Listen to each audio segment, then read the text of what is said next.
In the name of Allah, most merciful, most beneficent. I hope that you are all fine. History of English literature में आज हम जिस topic की बात करेंगे वो है न्यू क्लासिकल एज। अच्छा, न्यू क्लासिकल एज 1660 से स्टार्ट होता है 1798 तक। इसमें फर्दर 3 एजेस हैं: restoration period, Augustan age, age of sensibility.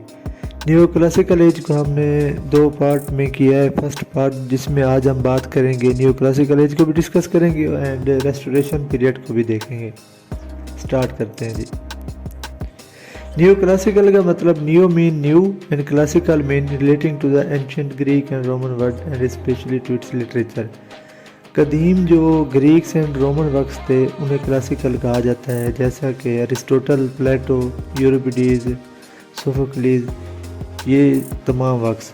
इनको एक नई शेप दी गई इस एज में, इसको एक नई शेप दी गई इस एज में, इसलिए इसे न्यू क्लासिकल एज कहा जाता है। Writer of new classical period tried to imitate the style of Roman and Greeks. वही बात के जो रोमन एंड ग्रीक्स थे कदीम, उनके स्टाइल को इमिटेट मीन कॉपी करना। जो पुराना वक्त था उन्हें एक नई शेप दी गई, एक नए तरीके से बयान किया गया। This was also the era of enlightenment. इसे इनलाइटमेंट, एज ऑफ इनलाइटमेंट भी कहते हैं। विच एम्फसाइज लॉजिक एंड रीज़न। अच्छा, जो एम्फसाइज क्या करती है? लॉजिक एंड रीज़न को। पहले जो इमोशंस, फीलिंग्स, इमेजिनेशन, इस एज में ये चीज़ें नहीं थी बल्कि रीज़न एंड लॉजिक थी। अच्छा, जिसकी अब समरी देख लेते हैं तो आप इसको खुद रीड आउट कर लीजिएगा। ये इन स्लाइड का पर्पज़ यही है कि ताकि आपको नोट्स में हेल्प मिल सके। मैं आपको एक ओवरव्यू दे देता हूँ इस चीज़ का कि ये टाइम वार्स का टाइम नहीं था, इमेजिनेशन का टाइम नहीं था। लोग ज़्यादा से ज़्यादा सोच रहे थे, रीज़न को देख रहे थे, लॉजिक को देख रहे थे। जो रियलिज़म आगे हम बात करेंगे, ये इस टाइम न्यू क्लासिकल एज में ये कुछ हो रहा था। And it was the starting point of middle class and because of what that more people were literate. ज़्यादा से ज़्यादा लोग जो थे वो एजुकेशन की तरफ आ रहे थे, तो इसलिए इसे न्यू क्लासिकल एज कहा जाता है। रेस्टोरेशन पीरियड को, अगस्टन पीरियड को एंड एज ऑफ सेंसिबिलिटी को हम एक्सप्लेन करेंगे, तो हमें फिर इजीली हम अंडरस्टैंड कर सकते हैं न्यू क्लासिकल एज को, क्योंकि रेस्टोरेशन और ये सब जो 3 एजेस हैं ये न्यू क्लासिकल एज का पार्ट है। अगर इन होल को, इनके कम्बिनेशन को देखा जाए तो new classical as. In English literature, the period from 1660 to 17 is called the period of restoration because monarchy was restored in England. monarchy का जो किंग और क्वीन का सिस्टम चल रहा था वो रिस्टोर्ड हुआ and Charles second, the son of Charles first, who had been defeated and beheaded, came back to England from जो चार्ल्स फर्स्ट, लास्ट वीडियो हमने बात की थी चार्ल्स फर्स्ट की, अब उसके बेटे चार्ल्स सेकंड आए थे। चार्ल्स सेकंड के आने के बाद फ्रांस में एक नया सिस्टम शुरू हुआ जिसमें मैनी टिपिकल लिटरेरी फॉर्म्स जैसा कि novel, biographies, histories, travel writing and journalism, इन सब टर्म्स पर वर्क होना शुरू हुआ। When scientific discoveries and philosophical concept as well as new सोच। अच्छा, फिलोसफिकल कॉन्सेप्ट वही पुराने जो अरिस्टोटल एंड प्लेटो वगैरह के। उसके बाद इकोनॉमिक कंडीशन भी इस टाइम पे इंग्लैंड की थोड़ी सी बेहतर हुई। ये कह सकते हैं कि इंग्लैंड एक नए तरीके से दोबारा डेवलप हो रहा था। अच्छा, करैक्टरिस्टिक की बात करते हैं रेस्टोरेशन पीरियड की। Social and political conflict with the comeback of Charles second. जो सोशल एंड पॉलिटिकल कॉन्फ्लिक्ट थे, लोग ज़्यादा इन चीज़ों पर तवज्जो नहीं दे रहे थे, कॉन्फ्लिक्ट पर तवज्जो नहीं दे रहे थे, लेकिन वो ज़्यादा से ज़्यादा सोचने पर, लॉजिक्स पर, रीज़न पर काम कर रहे थे। ओपनिंग ऑफ थिएटर जो शेक्सपियर के बाद बंद हो गए थे। शेक्सपियर के बाद कोई ऐसा ड्रामेटिस्ट भी नहीं था जो जिसका वर्क पब्लिश किया जाता है, जिसके न्यू क्लासिज्म राइज हुआ। इमिटेशन ऑफ एंशिएंट, इमिटेशन वही बात जो कदीम वक्त थे उन्हें इमिटेट किया गया।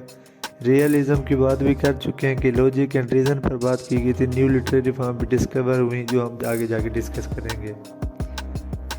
अच्छा, सबसे पहले बात करते हैं पोइट्री की। The restoration poetry was more historical. Historical मतलब तंजियन, रियलिस्टिक, जो लॉजिक एंड रीज़न पे हो। हीरोइक कपलेट, 2 लाइन्स टाइप की, मतलब ये एक मीटर की फॉर्म है हीरोइक कपलेट, जिसमें अयम्बिक पेंटामीटर यूज़ होता है। राइमिंग स्कीम इसमें इस्तेमाल होती है। फॉर एग्जांपल, अगर एक सेंटेंस है और उसका सेंटेंस जो उनके एंडिंग के जो वर्ड्स हैं वो आपस में सेम हो, देन उन्हें हीरोइक कपलेट कहा जाता है। Ovid Dryden was the supreme master. John Dryden इसके सुप्रीम मास्टर थे। He was the dominating figure of restoration age. He wrote poetry, prose and also dramas. इस एज में सबसे ज़्यादा काम ड्राइडन का है। उन्होंने प्रोज पर भी काम किया, पोइट्री पर भी काम किया, ड्रामा पर भी काम किया और इसे एज ऑफ ड्राइडन भी कहा जाता है। न्यू क्लासिकल एज नहीं, रेस्टोरेशन एज को एज ऑफ ड्राइडन कहा जाता है। अच्छा, पोइट्री की क्या करैक्टरिस्टिक थी? स्टाइल, तंज। The restoration age is essentially the age of style. इसे एज ऑफ स्टाइल भी कहा जाता है। The great influence of the time made restoration age the age of style. जज करना, क्रिटिसाइज करना सोसाइटी में कॉमन हो रहा था और इसी को स्टाइल कहते हैं। Mock epic but is often able to form observation about, मतलब cultural, religious and social issues को एक फ़नी तरीके में बताना जिसका मीनिंग भी हो लेकिन एक मज़ाक के तौर पर लोगों के सामने पेश करना, इसे मोक एपिक कहते हैं। Moderation, realism and reason. Moderation कहते हैं एहतसाब को, इंसाफ को। रियलिज्म वही हकीकत, रीज़न वजह। मेड रेस्टोरेशन पोइट्री, ये सब भी पोइट्री की करैक्टरिस्टिक थी age of restoration. Restoration age थी, उसमें जो इश्यूज चल रहे थे, उसमें जो काम हो रहा था, ये सब जॉन ड्रैडन की पोइट्री या ड्रामा या प्रोज पोर्ट्रे कर रहे थे। फेमस वर्क है एब्सोलम एंड रेलिगोलेसी है जी, Samuel Butler. His most famous poem is Oedipus, which is a bitter satire on Puritanism. प्यूरिटनिज्म पर उन्होंने स्टाइल किया। प्यूरिटनिज्म की हमने बात की थी। एक प्यूरिटन थे और दूसरे जो थे प्यूरिटन कौन थे? A group of Protestant and Catholic वादा टू पार्ट ऑफ क्रिश्चियनिटी। दो ग्रुप थे क्रिश्चियनिटी के।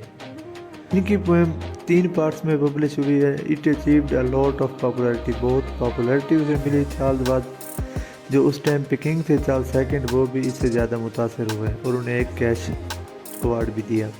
अदर पोइट्स जो हैं वो मार्वेल एंड ओदम है। नेक्स्ट चलते हैं जी, करते हैं प्रोज की। रेस्टोरेशन प्रोज किन फैक्टर्स पर लिखा जाता था? क्या टॉपिक्स थे?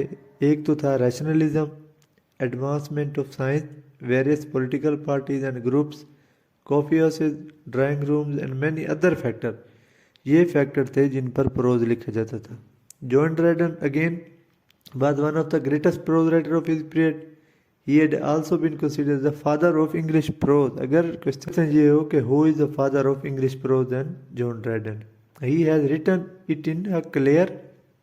क्वालिटीज़ क्या थी जॉन ड्राइडन की? प्रोज लिखने की क्वालिटीज़ एक क्लियर थी, रीजनेबल, बैलेंस्ड। ये 3 करेक्टरिस्टिक कह सकते हैं, क्वालिटीज़ कह सकते हैं जॉन ड्राइडन के प्रोज की। His popularity as a critic is also very great. उनकी जो शोहरत थी वो एज ए क्रिटिक थी। उसके बाद है John Bunyan. Alone contests the supremacy of Dryden in the domain of restoration prose. His first book Grace Abounding is a spiritual autobiography dealing with spiritual story. ये एक स्पिरिचुअल ऑटोबायोग्राफी है John Dryden की और उनका famous work है Grace Abounding, जो कि publish हुआ 1666 में। वो अपनी भी चाइल्डहुड, जवानी और उनकी पैदाइश में के बारे में बताते हैं। फेमस वर्क है।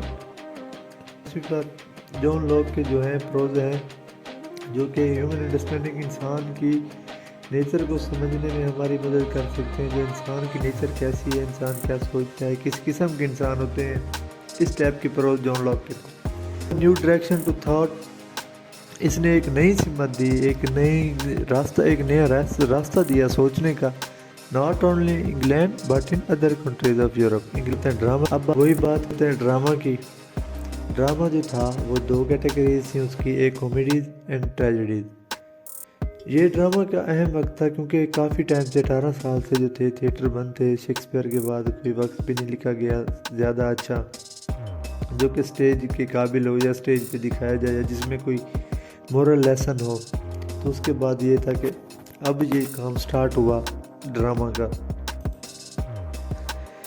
उसके बाद में रेस्टोरेशन प्ले राइट्स की, ड्रामेटिस्ट की बात करें तो विलियम कॉन्ग्रेव, ये जब आए इंडस्ट्री में तो इनको शुरू में ही सक्सेस मिली। जो उन्होंने पहला वर्क लिखा द ओल्ड बैचलर, तो इनके फेमस प्लेज हैं the morning bride, the way of word, ये इनके फेमस प्लेज हैं जो इन्होंने लिखे और उसके बाद काफ़ी पॉपुलर हुए। कुछ राइटर ऐसे होते हैं जिन्हें फेम शुरू में मिलती है या मतलब जल्दी मिल जाती है, और कुछ राइटर ऐसे जैसे जिन्हें बाद में मिलती है ज़्यादा एज में। फॉर एग्जांपल जो जिन्होंने हैरी पॉटर लिखे उनकी एज 45 थी, अब जाके वो मतलब उन्हें लोग जानने लगे हैं। नेक्स्ट जो ड्रामेटिस्ट हैं वो हैं जॉर्ज फॉक्सर। उन्होंने 20 साल में, जब उनकी एज 20 साल थी, तो उन्होंने लव एंड बैटल लिखा। Most note the recruiting officer. उनके जो नोटेबल वर्क हैं रिक्रूटिंग ऑफिसर एंड BX स्ट्रेटगम, जो कि 1706 एंड 1707 में पब्लिश हुए। उसके बाद हैं जी जो नेक्स्ट प्ले राइट हैं William Wycherley, was born in 1640, created plays during the height of restoration. जब रेस्टोरेशन पीरियड हाइट पर था तो उन्होंने प्लेज लिखे। बेस्ट नोन जो उनके जो फेमस वर्क हैं the country wife, written in 1675।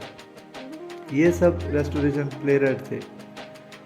जो वीडियो है पार्ट 1 न्यू क्लासिकल एज का, इसका अब एंड हुआ। नेक्स्ट वीडियो में हम बात करेंगे अगस्टन एज की एंड एज ऑफ सेंसिबिलिटी की।